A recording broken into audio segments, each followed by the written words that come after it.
लग्नाचे दागिने म्हणजे श्रीमंत पेशवाई दागिने, नाशिकचे सुप्रसिद्ध सराफ मयूर अलंकार सराफ।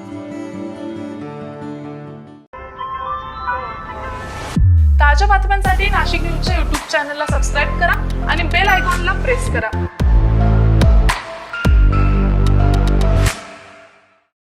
नाशिकमध्ये ऐन निवडणुकीच्या काळात मोठ्या प्रमाणावर वृक्षतोड झाल्याचा गंभीर प्रकार समोर आलाय। हरित लवादानं जिल्ह्यातील एकही झाड सुनावणी होईपर्यंत तोडू नये असे स्पष्ट आदेश दिलेले असतानाच नाशिक महानगरपालिकेच्या हद्दीतील तिडके कॉलनी परिसरात तब्बल 30 ते 35 झाडांची तोड करण्यात आली आहे। या प्रकारामुळे पर्यावरण प्रेमींनी तीव्र संताप व्यक्त केलाय। कुंभमेळा प्राधिकरणाच्या नियोजित नंदिनी नदीवरील पुलाच्या कामासाठी ही वृक्षतोड करण्यात आल्याचा आरोप पर्यावरण प्रेमींनी केलाय।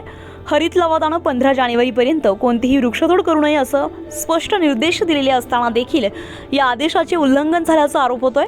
पर्यावरण प्रेमी अमित कुलकर्णी यांनी या वृक्षतोडीचा निषेध केलाय। काय प्रकार घडलाय? झाडं तोडण्यात आली, काय प्रकार? आपण सर्व नाशिककरांना माहिती आहे, आपल्या सर्व नाशिककरांना की गेल्या 5 दिवसापूर्वीच NGT मधून निकाल होता की नाशिक शहरामध्ये आणि नाशिक जिल्ह्यामध्ये कुठेच वृक्षतोड केली जाणार नाही। तरी आपण या ठिकाणी बघतोय नाशिक शहरातील तिडके कॉलनी परिसरात उड्डाण पूल बांधण्याच्या हिशोबाने यांनी इथं 114 झाडं तोडण्याचा प्रस्ताव मंजूर केलेला आहे आणि या ठिकाणी आपण बघू शकतो की 40 झाडं यांनी तोडले पण आहेत। तर हे उच्च NGTच्या निकालाला सुद्धा नाशिक महानगर मानत नाहीये असं या ठिकाणी दिसतंय। तरी आम्ही या ठिकाणी आलो होतो सर्व पर्यावरण प्रेमी, आम्ही या ठिकाणी यांना चौकशी केली का तुम्ही या झाडांच्या तोडण्यासाठी तुम्ही प्रोसेस फॉलो केली का? तर यांनी आम्हाला सांगितलं की आम्ही पूर्ण हरकती वगैरे नोंदवल्या होत्या, लोकांच्या हरकती घेतल्या होत्या, लोकांनी हरकत नोंदवल्या, त्याच्यामुळे आम्ही सुनावणी केली, सुनावणीचा आम्ही निकाल घेतला।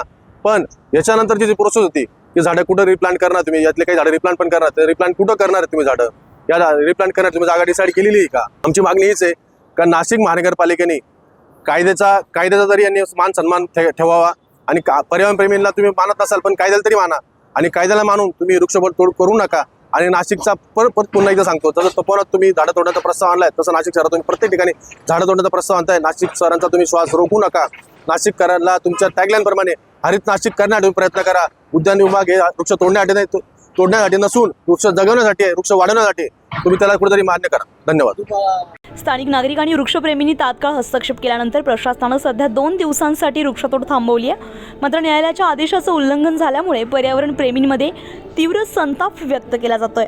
या वृक्षतोड विरोधात नाशिककरांमधून संतप्त प्रतिक्रिया उमटते आहे। चेतन चौधरी, नाशिक न्यूज, नाशिक। ताज्या बातम्यांसाठी नाशिक न्यूजच्या YouTube चॅनलला सबस्क्राईब करा आणि बेल आयकॉनला प्रेस करा।